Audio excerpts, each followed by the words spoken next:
Still Hyde Park. Thank you, Mr. Speaker. My question is to the Minister of Transportation. It's well known that Metrolinx has been subjecting residents in West Toronto to deafening pile driving. In the fall, the pile driving was condemned by the Canadian Transportation Agency as being unreasonable and having caused undue harm. Within the last 2 weeks, a federal court denied Metrolinx leave to appeal the Canadian Transportation Agency's decision. Yesterday, we learned that Metrolinx plans to appeal that decision of the federal court. Why is this agency wasting valuable public dollars to litigate rather than complying with the CTA ruling? First of all, Mr. Speaker, let me just say that the member opposite has information that I do not have, because my understanding is that that decision has not been made. But that is in a way, Mr. Speaker, beside the point. I first of all want to say that I have visited the site.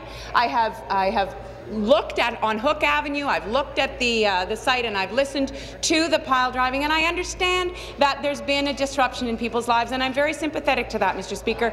But that's also why I'm pleased that Metrolinx has complied with the order in terms of shrouding the piles, using the equipment that is much less disruptive to people's lives. The point here, Mr. Speaker, is that we must complete these projects. We must deal with the congestion that the member from Willowdale was just speaking about. We must move ahead and build the next era of transportation in the GTA. We have to do that. In 25 years, Mr. Speaker, when my— Thank you. Supplementary. Thank you, Mr. Speaker. The fact is that Metrolinx is more interested in dragging this issue through the courts than dealing with the residents and responding to their complaints.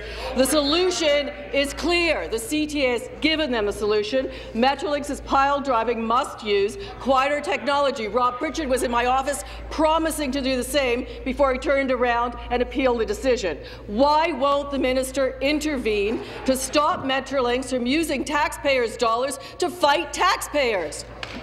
Mr. Speaker, let me be clear. The decision has not been made. Let me also be clear that the compliance and the mitigation orders have been complied with, and the noise has been reduced. Let me also be clear, Mr. Speaker, we're talking about hundreds of thousands of jobs. We're talking about jobs that will drive our economy and will create a transit system that will be functional for this region, Mr. Speaker.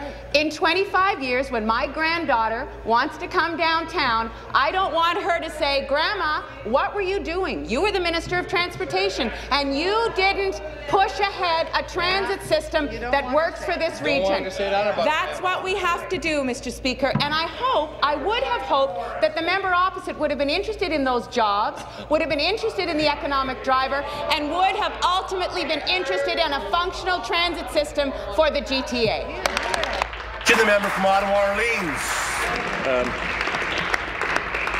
Merci, Monsieur le Président. Ma question est pour la ministre. Thank you, Mr. Speaker, and my question is for the Minister of Economics